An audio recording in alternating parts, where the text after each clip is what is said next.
Hey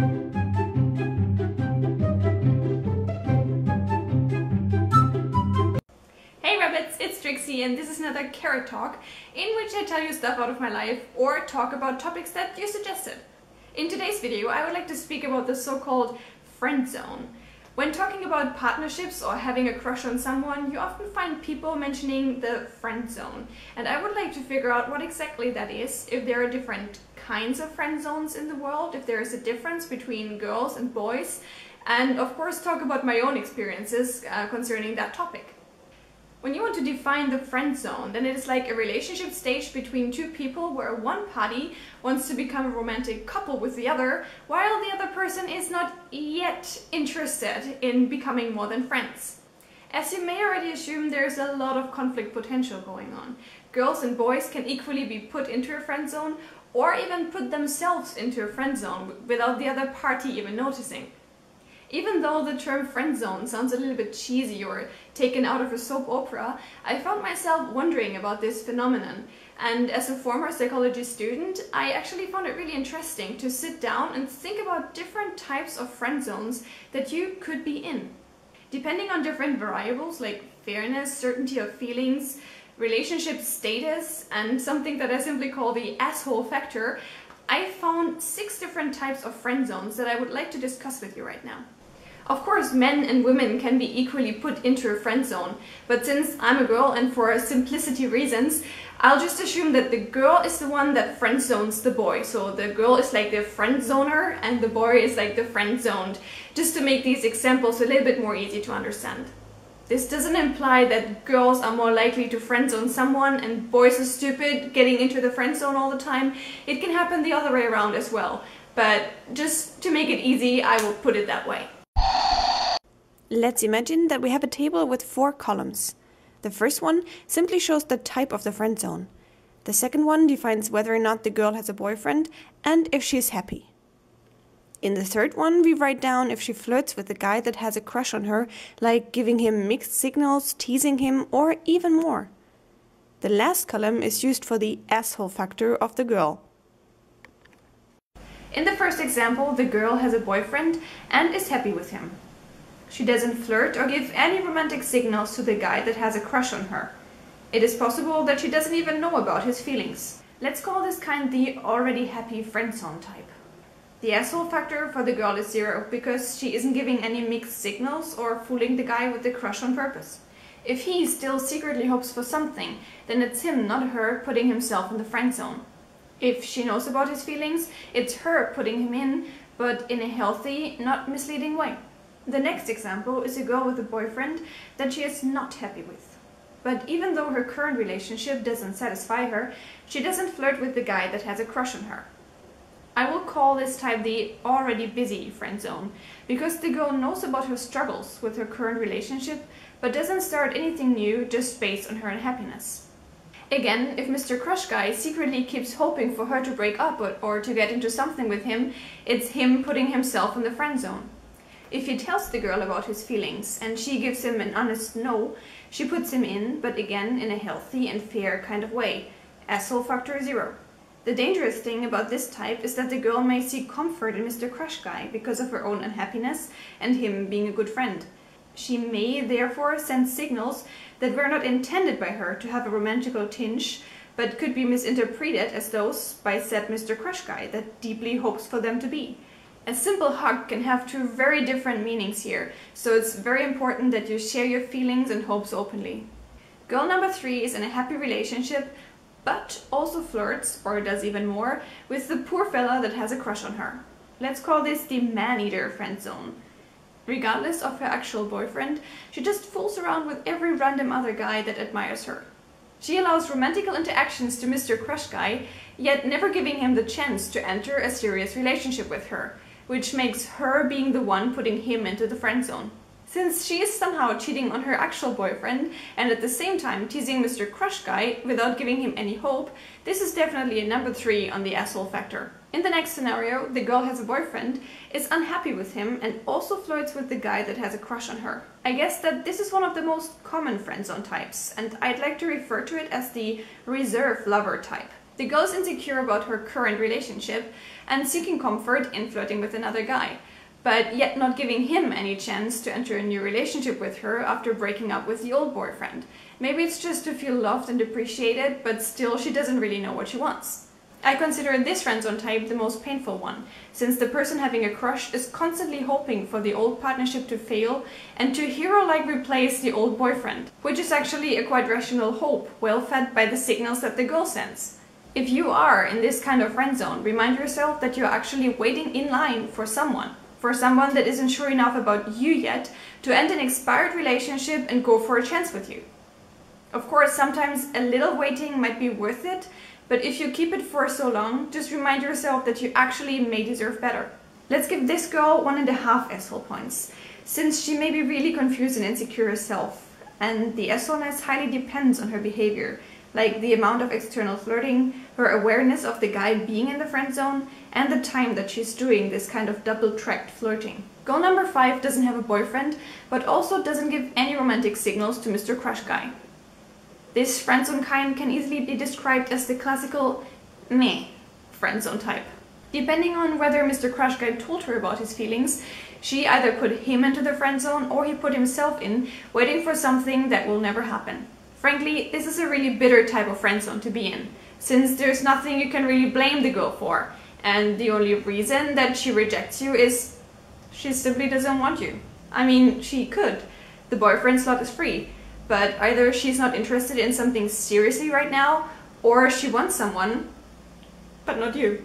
Asshole factor should be 0, but definitely difficult and hard to deal with. The last scenario I could think of is a girl that doesn't have a boyfriend and flirts with the guy that has a crush on her, but never allows him to enter a serious relationship with him. Let's call this type the broken microwave friend zone, since Mr. Crush Guy gets warmed up regularly but never reaches the hotspot. The asshole factor of the girl is highly depending on her honesty. If she clearly tells the guy, hey, I like you, but we'll never be more than friends with benefits, then there's nothing much you can blame her for. But if she knows about his feelings and plays hard to catch, let's at least give her an asshole point as well. In my point of view, this is the friendzone type that is most likely to end well, since there's no other boyfriend involved and there's already something going on. But human beings are complicated and love is rocket science, so meh. So all in all, this is the outcome of my humble elaboration. 6 friendzone types, of which I consider the reserve lover one to be the most painful and the meh type to be the most difficult to deal with. The broken microwave type might be the one that has the highest likeliness to get out of and actually succeed in starting a romantic relationship. But that's just my impression, and everyone and every situation is different. When I was thinking about all the different friendzone types, I caught myself thinking that it's a really unpleasant feeling to be in a friendzone, no matter what kind it is. You are in a sort of waiting line, wanting to become happy, but without the security that you will ever be. You're waiting for someone to decide for you, mostly without any chance to accelerate that step yourself. So if you are currently in a friend zone, you should always ask yourself, am I happy with the situation I am in? Is there a high chance of me succeeding in what I hope for? Or am I just fooling myself, waiting for something that is never gonna happen? Because in that latter case, you should definitely try to get out of it. It is definitely easier to get into your friend zone than getting out of it. I'm speaking of experience here. But you should really trust your own feelings. You should know if the partner that you're waiting for is worth waiting for. Because if he didn't manage to decide for you yet, you deserve better. And you should maybe start searching for something else. What I don't want to imply, though, is that being in a friend zone will always end bad. Sometimes it can be worth waiting for someone, because maybe this someone is struggling with a relationship that is about to end, this someone needs your help, this someone needs just a little bit of time to decide for you. And of course, this is something rational to wait for. But you should be realistic and, most importantly, be honest with yourself and with this person. If this person doesn't know about your feelings, she cannot really, or he cannot really decide for you. And if you are not honest with yourself about your feelings, then you cannot really elaborate if this is worth waiting. Try to be as realistic as possible with your own feelings and with the feelings of this other person, with the situation of you two. Don't lose time by being stuck in a friend zone that the other person doesn't even know of. just because you're afraid of telling this person your feelings. Even if this person says no, this is still better than waiting for something. You will just lose time. And even if you know that the answer is no, you can start over new, overcome the rejection, and dive into something new that will actually make you happy. I guess that now you're quite curious in what kind of friend zones I found myself in already, and what kind of friend zones I already put others into. If I refer back to the list, I have definitely some male friends in the already happy friend zone, which is a good kind of friend zone, and they all know about it. They know that I am happy with Eric and I just want to be friends with them, and that works out pretty well. When I broke up with my ex-boyfriend, I also had some friends being in the already busy friend zone because I didn't want to start anything new until I had closure with the old stuff. I was feeling that the old relationship is gonna crash, but this is not a reason to start something new before you end something old. So I ended that first, and then I dived into an affair with someone else that didn't work out quite well, but in the end everything was fine. And yeah, I'm quite happy that I didn't have like an intersection between the old relationship and the new one, and that I put closure first and then dived into the next thing. I fortunately never applied the man-eater friend zone, because when I was happy in a relationship, why would I fool around? This is the most stupid thing to do. What I'm not so proud of is that I may have put some friends in the reserve lover friend zone, which was actually not intended. And whenever I had a boyfriend that I was not happy with, I kept the flirting with other guys really, really low. Though I want to admit that I did flirt with other guys while being in a relationship that didn't satisfy me. But nothing ever happened more. To my defense, I was always honest if someone asked me if I was interested in a relationship.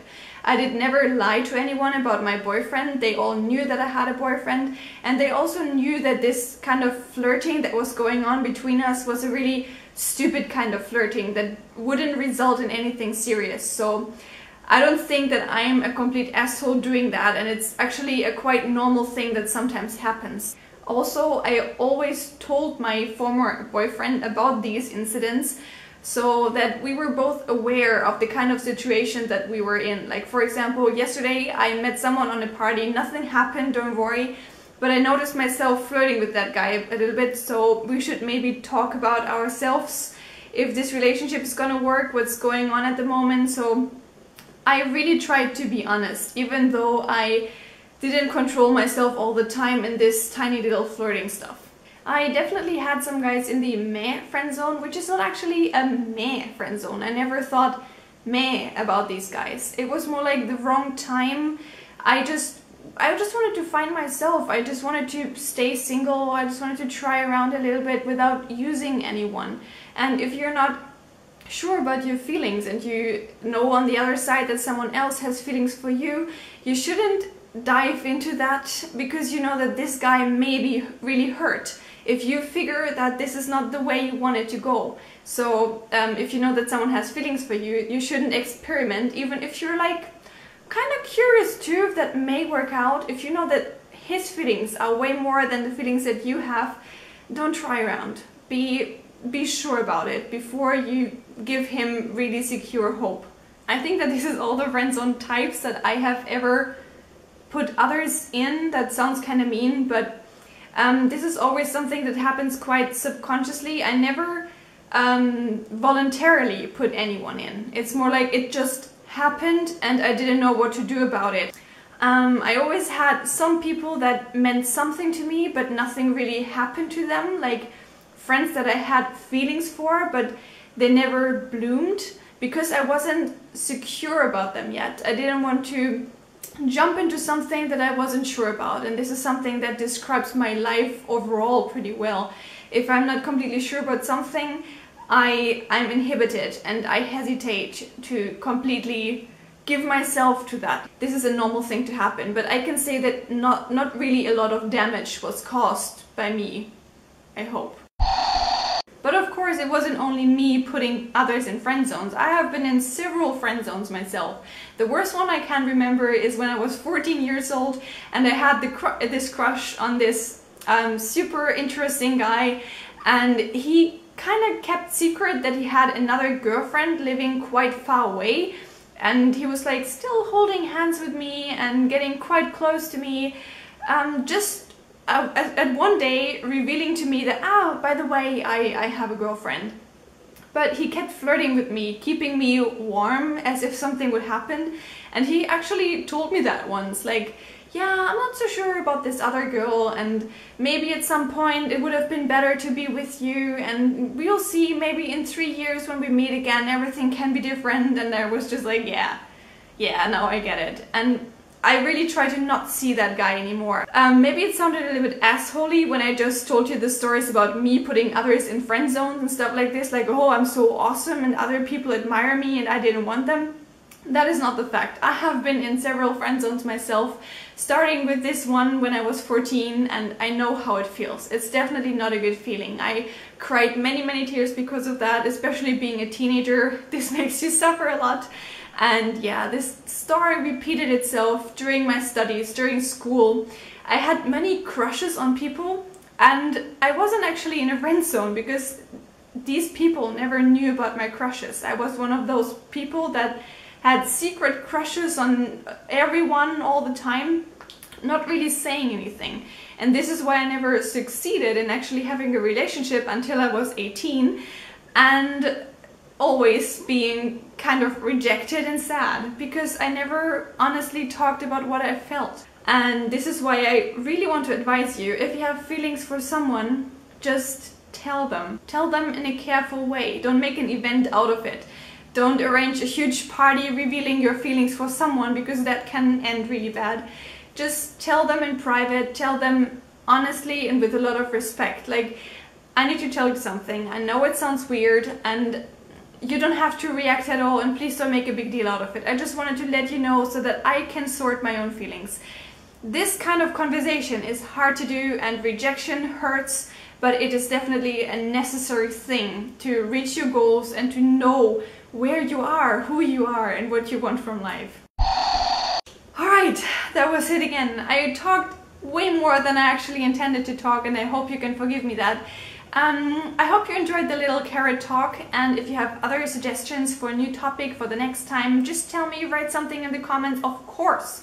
I am really curious if you have ever been in a friend zone, how many times, how it felt, if you got out of it, because this is like generally seen as a trophy. It's worth a trophy if you get out of a friend zone, something really awesome to happen. Have you ever put someone in a friend zone? Was it consciously or subconsciously? What are your experiences with it? How did you feel with all of this, being the one putting someone in the friend zone or being the one put into a friend zone? I want to know everything, and I think that this is a really interesting topic. Please let's talk about that in the comments, and see you all very soon. Bye!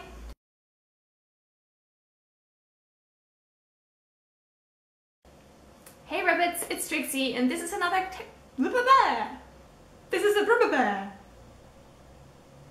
Did you know that?